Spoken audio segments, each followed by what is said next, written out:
आज हमारे इस विद्यालय के मंच पर उपस्थित प्रमुख अतिथियों का स्वागत और उनको अभिवादन करते हुए मैं कार्यक्रम को आगे बढ़ाती हूँ। हिंदी दिवस के इस अवसर पर 9वीं कक्षा की छात्राओं को द्वारा तैयार किया गया अभिनय गीत प्रस्तुत है। आपके सामने यह अभिनय गीत प्रस्तुत कर रही है ईश्वरी वीर कुमार स्वामी।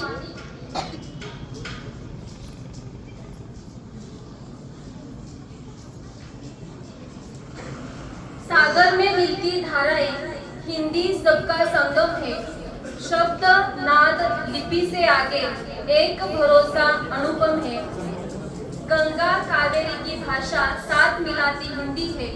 पूर्व पश्चिम काल पंखुरी सेतु बनाती हिंदी है। ऐसा ही हिंदी का महत्व बताने वाला एक नृत्य आपके सामने प्रस्तुत कर रही है श्रावणी शशिकांत साबळे, संस्कृति दत्तात्रय मस्के, संघमित्रा विश्वास साबळे और आर्या हनुमंत वाघमोडे।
जिस छात्राओं ने हिंदी भाषा राष्ट्र की भाषा यह नृत्य सादर किया, इस नृत्य के लिए हमारे इस कार्यक्रम के प्रमुख अतिथि के तौर पर पेश जो हो गए हैं, उनकी तरफ से इन विद्यार्थियों को बख्शीश के तौर पर कुछ दिया है। वह लड़कियां आगे आए और अपना बख्शीश स्वीकार करें। अब इसके बाद मृणाली प्रदीप मंगवडे अपना भाषण, अपने विचार प्रकट करेगी।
तिरस्कार उसाच्या का लहूबंधक खाता है, लहूबंधक खाता है। जाते जाते दो शब्द कहकर जाते। मुझे घृणा नहीं है अंग्रेजी से, मुझे घृणा नहीं अंग्रेजी से, ना ही हिंदी का अभिमान है। मुझे घृणा नहीं अंग्रेजी से, ना ही हिंदी का अभिमान है। भारत माँ की बेटी हूँ, भारत माँ की बेटी हूँ, इसलिए उसकी भाषा का सम्मान है, उसकी भाषा का सम्मान है। जय हिंद, जय भारत।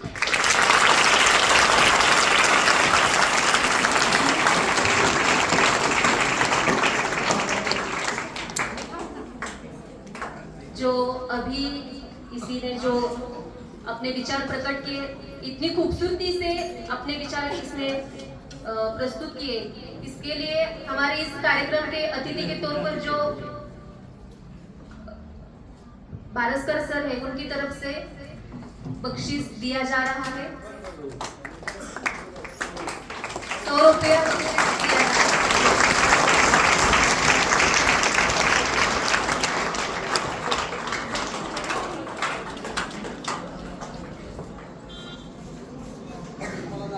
अब इसके बाद 10वीं कक्षा की छात्रा वैष्णवी कृष्णदेव घेरडे अपने विचार प्रकट करने के लिए आगे आए।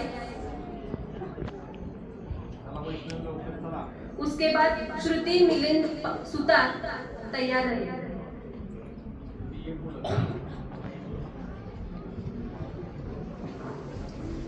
बाकी भाषाओं को मैंने महज किताबों में रखा, बाकी भाषाओं को मैंने महज किताबों में रखा, हिंदी को सब जगह अपने भावों में रखा। सभा में मौजूद आदरणीय मुख्य अतिथि, माननीय प्रधानाचार्य, गुरुजन वर्ग और मेरे प्रिय साथियों, आप सभी को हिंदी दिवस की बहुत बहुत शुभकामनाएं। आज हम हिंदी दिवस के अवसर पर इकट्ठा हुए। मैं हिंदी दिवस के बारे में कुछ जानकारी बताने वाली हूँ। मुझे आशा है आप सभी यह जानकारी शांत बैठकर सुनेंगे। हिंदी दिन हर साल 14 सितंबर को मनाया जाता है। 14 सितंबर 1949 को ही संविधान सभा में यह निर्णय लिया था कि हिंदी केंद्र सरकार की आधिकारिक भाषा होगी, क्योंकि भारत में अधिकतर क्षेत्रों में हिंदी भाषा बोली जाती है। इसीलिए हिंदी को राजभाषा बनाने का निर्णय लिया और इसी निर्णय के महत्व को प्रतिपादित करने और हिंदी को हर क्षेत्र में प्रसारित करने के लिए हर वर्ष 1953 से हर साल 14 सितंबर को हिंदी दिन मनाया जाता है। स्वतंत्रता प्राप्ति के बाद हिंदी को आधिकारिक भाषा के रूप में स्थापित करवाने के लिए काका कालेलकर, हजारी प्रसाद द्विवेदी, सेठ गोविंददास आदि साहित्यकारों के साथ व्यवहार राजेंद्र सिंह ने अथक प्रयास किया। यह निर्णय 14 सितंबर को लिया गया। इसी दिन हिंदी के मूर्धन्य साहित्यकार व्यवहार राजेंद्र सिंह का 50वां जन्मदिन था। इसी कारण हिंदी दिन के लिए यह दिन श्रेष्ठ माना गया था। हिंदी दिन 14 सितंबर से पूरे सप्ताह को मनाया जाता है। इस सप्ताह में अलग अलग प्रतियोगिता का आयोजन किया जाता है। यह आयोजन कार्यालय और विद्यालय दोनों में किया जाता है। इसका मूल उद्देश्य हिंदी भाषा के लिए विकास की भावना लोगों में हिंदी दिन तक सीमित न कर उसे और बढ़ाना है। इन 7 दिनों में निबंध, लेखन आदि के द्वारा हिंदी का विकास, हिंदी का सम्मान और इसका उपयोग करने पर लाभ और इसका उपयोग न करने पर हानि के बारे में समझाया जाता है। आज के इस पावन अवसर पर हम सबको हिंदी दिवस का आज के इस पावन अवसर पर हम सबको हिंदी के प्रति अपनी जिम्मेदारी समझना है। हमें न केवल हिंदी को पढ़ने और लिखने में गर्व महसूस करना चाहिए, बल्कि इसको बढ़ावा देना और इसका प्रचार प्रसार करने में भी योगदान देना चाहिए। हिंदी का सम्मान करना हमारी सांस्कृतिक जिम्मेदारी है। अंत में मैं सिर्फ 4 पंक्तियों में अपने भाषण का समापन करना चाहती हूँ। वे ऐसी कि वक्ताओं की ताकत भाषा, लेखक का अभिमान है भाषा। वक्ताओं की ताकत भाषा, लेखक का अभिमान है भाषा। भाषाओं के शीर्ष पर बैठी मेरी प्यारी हिंदी भाषा। जय हिंद।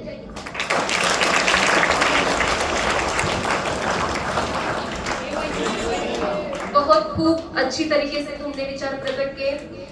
हमारे जो प्रमुख अतिथि के तौर पर जो पारस्कर सर है, उनकी तरफ से वैष्णवी को बख्शीश दिया जा रहा है। इसके बाद श्रुति सुतार अपना विचार व्यक्त करेगी।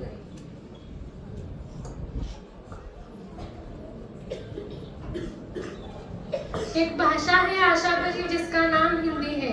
हिंदी केवल जुबान नहीं, देश के माथे की बिंदी है। नमस्कार सम्मानीय शिक्षक, प्रमुख अतिथि और मेरे साथियों। आज हिंदी दिवस सारे जग भर में मनाया जा रहा है। हिंदी हमारे दिल की भाषा है, जो संसद से लेकर सड़कों तक और साहित्य से लेकर सिनेमा तक हर जगह संवाद साधने का पुल बनकर हमारे सामने आती है। हिंदी केवल एक भाषा नहीं बल्कि एक ऐसा साधन है जो हिंदी केवल एक भाषा नहीं, एक ऐसा साधन है जो जग भर में हमें बोली जाने वाली भाषाओं की समस्या नहीं आती है।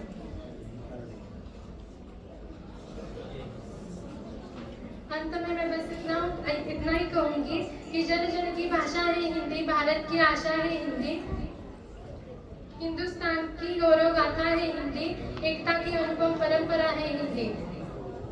जिसने कल को जीत लिया है ऐसी कालजयी भाषा है हिंदी। सरल अर्थ में कहा जाए तो जीवन की परिभाषा है हिंदी, जीवन की परिभाषा है हिंदी।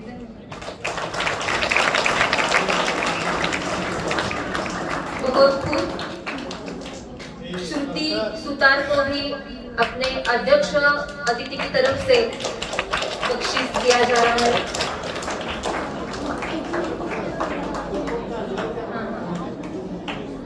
हिंदी दिवस के इस अवसर पर 9वीं कक्षा की छात्राओं द्वारा तैयार किया गया अभिनय गीत प्रस्तुत है।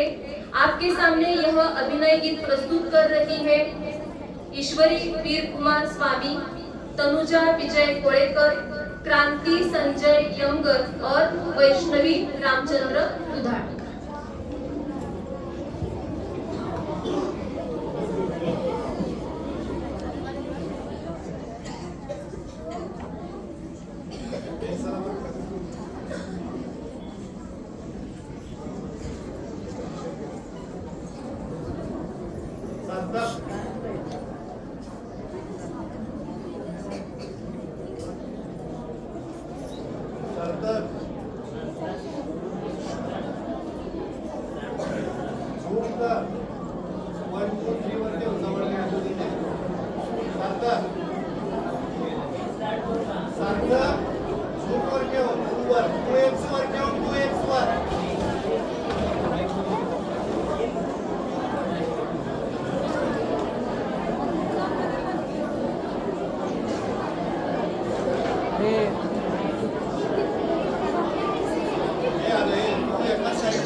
भारत माँ की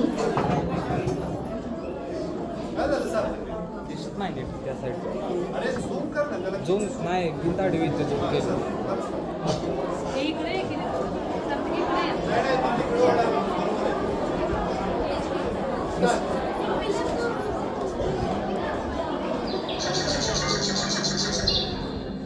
मैं भारत माँ की मस्तक पर सबसे चमकीली बिंदी हूँ। मैं सबकी जानी पहचानी भारत की भाषा हिंदी हूँ। मेरी बोली में मीरा ने मनमोहक काव्य सुनाया है। कवि सूरदास के गीतों में मैंने कम मान न पाया है। तुलसी कृत रामचरितमानस मेरे मुख में चरितार्थ हुई। विद्वानों संतों की वाणी गुंजित हुई, साकार हुई। भारत की जितनी भाषाएं सब मेरी सखी सहेली हैं।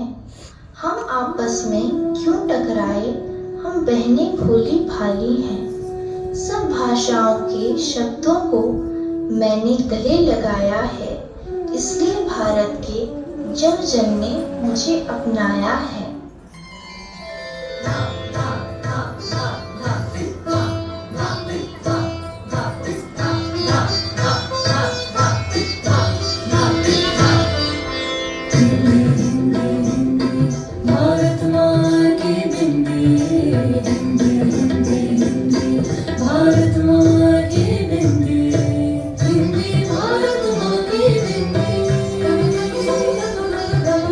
हिंदी भारत माँ की हिंदी से सजती भारत की भाषाएं, सब मिलकर गाए भारत की गाथाएं। विश्व फैले इसके गान, वसुधैव कुटुम्बकम् इसकी शान। हिंदी ही अपनाएं हम, भारत का भार उठाएं हम। हिंदी भारत माँ की हिंदी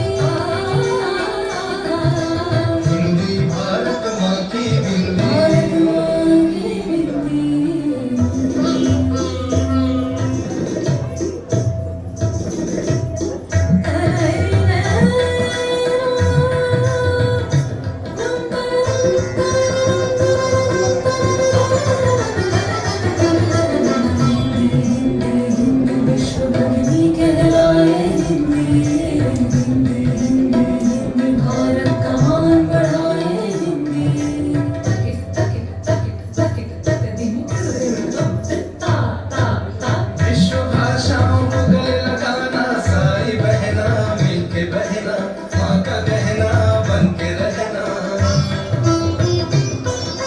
विश्व भाषाओं को गले लगाना, सारी बहना मिलके बहना, माँ का बहना बनके रहना। जय जय हिंदी जय भारत माँ, विश्व पटल पर शोभित गान। जय जय हिंदी जय भारत माँ, विश्व पटल पर शोभित गान। सात समंदर मसीतर लेखनी सब बन राई, सब धरती का गद करे, हिंदी गुण लिखान जाई। सब मिल गाए हिंदी गान, हिंदी गान, हिंदी गान, हिंदी गान। विश्व में गूंजे हिंदी समान। हिंदी भारत माँ की हिंदी, भारत माँ की हिंदी, हिंदी भारत माँ की हिंदी, हिंदी भारत माँ की हिंदी, हिंदी भारत माँ की हिंदी, हिंदी।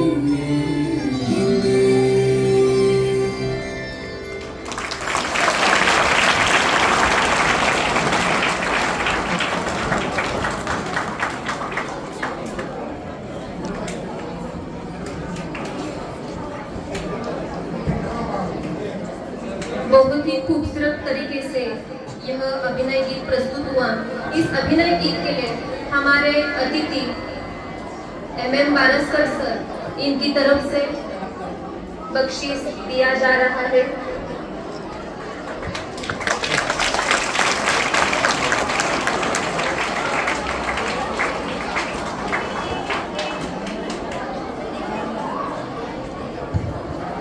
इसके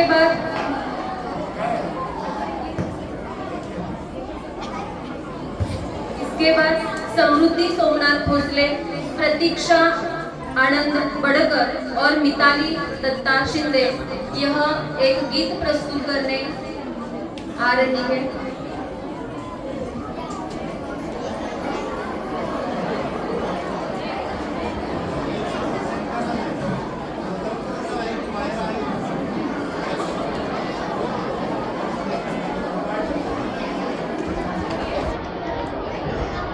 जरा मुलांनी शांत राहायचं आहे।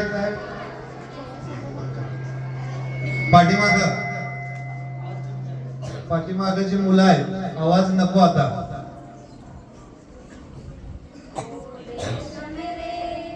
तेरी शान पे सदके कोई धन है क्या, तेरी धूल से बढ़ के, तेरी धूप से रोशन, तेरी हवा पे जिंदा।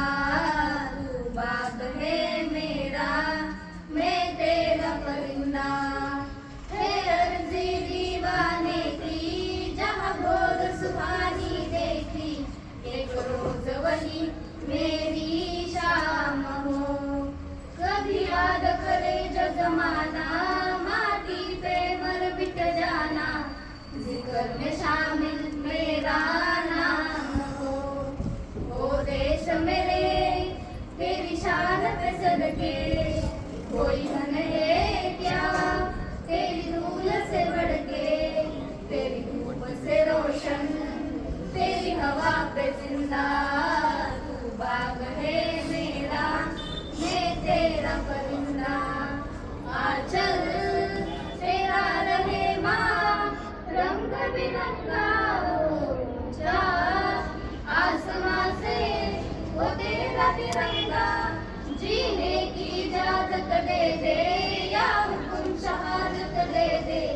मंजूर हमें जो भी तू चुने, रेशम का हो मधुशाला या कफन सिपाही वाला, ओढ़ेंगे हम जो भी तू चुने। ओ देश मेरे तेरी शान पे सदके, कोई धन देगा तेरी धूल से बढ़ के, तेरी धूप से रोशन तेरी हवा पे जिंदा, तू बाग है मेरा मैं तेरा परिंदा। धन्यवाद।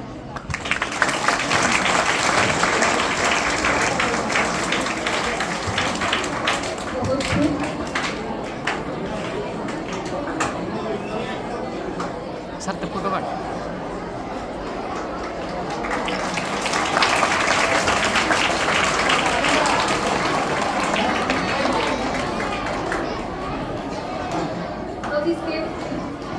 अब इसके बाद हमारे विद्यालय में अतिथि के तौर पर आए हुए असरार अजहर पारसकर यह कुछ विचार हमारे सामने प्रकट करेंगे।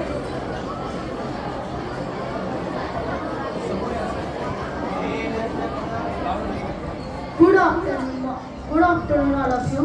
Honorable Chairman, respected persons, and all my dear friends. I am telling about myself. My name is Asrar Azhar Baraskar. I am in 5th standard. I am in 6th standard. I am getting education in Baraskar Academy. About my family, my father is principal of Baraskar Academy. My mother is housewife. About my hobbies, reading, writing, playing, swimming. I like cricket most. I don't like indoor games, but in rainy season I play sometimes chess. About my goals and aims, I have short-term goal as well as a long-term goal. My short-term goal is that I want 90% marks in annual exam. My long-term goal is that I want to become a doctor. I will tell 4 lines in Hindi. जली को आग कहते हैं, बुझी को राख। जली को आग कहते हैं, बुझी को राख। उस राख से बनी बारूद को, उस राख से बनी बारूद तो हिंदी दिन कहते हैं, हिंदी दिन कहते हैं।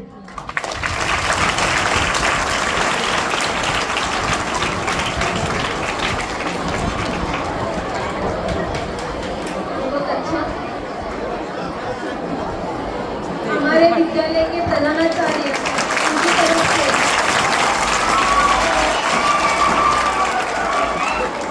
असरार पारसकर जी को प्रश्न दिया गया।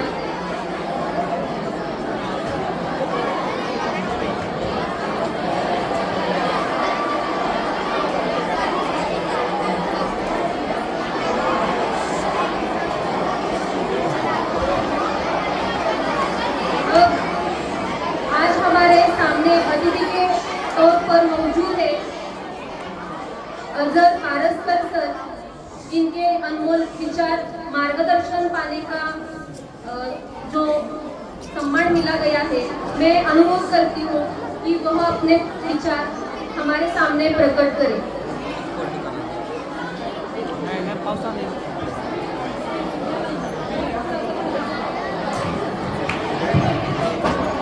Good afternoon, all of you. All of you are getting my voice. All of you are getting my voice. Okay. All of you are excited. प्रमुख पाहुणे आता किती वेळ आम्हाला बोर करणार आहेत, किती वेळ यांचं आता भाषण न्यायालयाचं ऐकायला लागणार आहे. बसून बसून बसून बसून गुडघे गेले दुखून, बसून बसून गुडघे गेले दुखून, पाठ गेली अवघडून, मान गेली तुटून, पट्टदिशी कार्यक्रम संपून घरी जावं म्हटलं तरी बारसकर सर आले कुठे.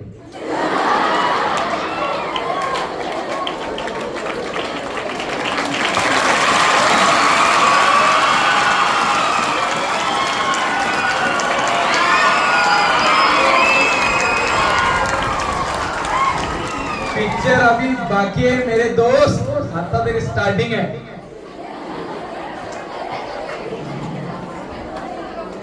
Actually, myself Baraskar sir, I had delivered several lectures on many colleges. About the competitive exam. Me competitive exam police भरती बॅच रन केलेली आहे. जवळजवळ 150च्या वरती विद्यार्थी मी पोलीस केलेले आहे. स्वतः मी पीएस एक्झाम पास आउट आहे. नाव I am the principal of the Barskar English medium school right now. Actually only I will take you 20 to 30 minutes only. Hope so you will listen it carefully. मी तुम्हाला काही गोष्टी सांगतो. First of all ज्या मुलांनी आता इथं स्पीच दिलं ते अप्रतिम. त्यात सर्वात मला मस्त आवडलेलं स्पीच म्हणजे ती छोटी मुलगी कुठे गेली आता, मंगवडे, एकदम मस्त. तू काय माझ्या लक्षात राहणार, तू सांगलीला कधीतरी आली तर माझ्या स्कूलवरती तुझा स्पीच ठेवला. दणकेबाज स्पीच आहे. मूर्ती लावण्याची शेती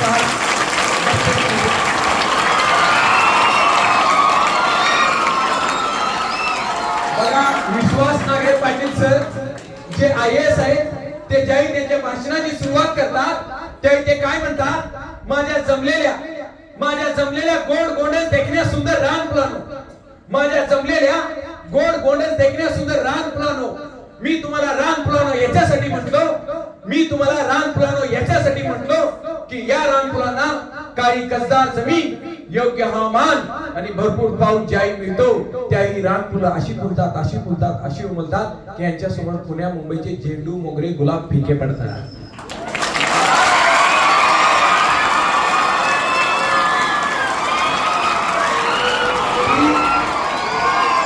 ती रान फुलं म्हणजे बाबा तुम्ही स्वतःला I'd like to deliver speech on the point of the positive thinking. तुम्ही स्वतःला कधीच कमी नाही समजायचं. मोहसिन सर आणि मी दोघं आम्ही इथं क्लासमेट. आमच्या दोघांचे ग्रॅज्युएशन पर्यंत आम्ही दोघं एकत्रच होतो. फर्स्ट स्टँडर्ड पासून इथंच माझी स्कूल कंप्लीट झाली. हे सर्व शिक्षक मला टीचिंगला होते. रुपनर सरांनी मला मारले सुद्धा. कांबळे सर मला टीचिंगला होते. त्यावेळी मला 6 वर्षापूर्वी माझं इथं स्पीच झालं होतं. त्यावेळी तुमच्यापैकी कोण असेल आय डोंट थिंक सो ते पास आउट झाले असतील. देसाई सर, आम्ही त्यावेळी सरांना कांबळे सर म्हणत होतो. देसाई सर आम्हाला टीचिंगला त्यावेळी होते आणि अजूनही आल्यानंतर त्या आठवणी ताज्या झाल्या.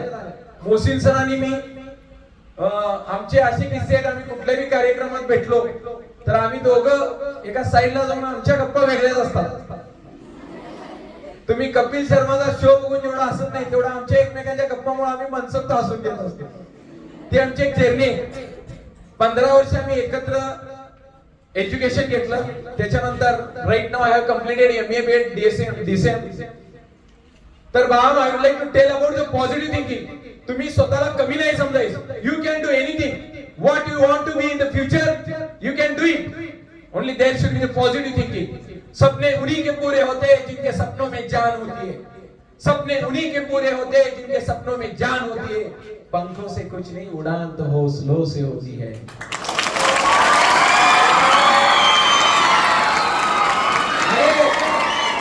स्वप्न ते नाही, स्वप्न ते नाही जे झोपल्यानंतर पडतं.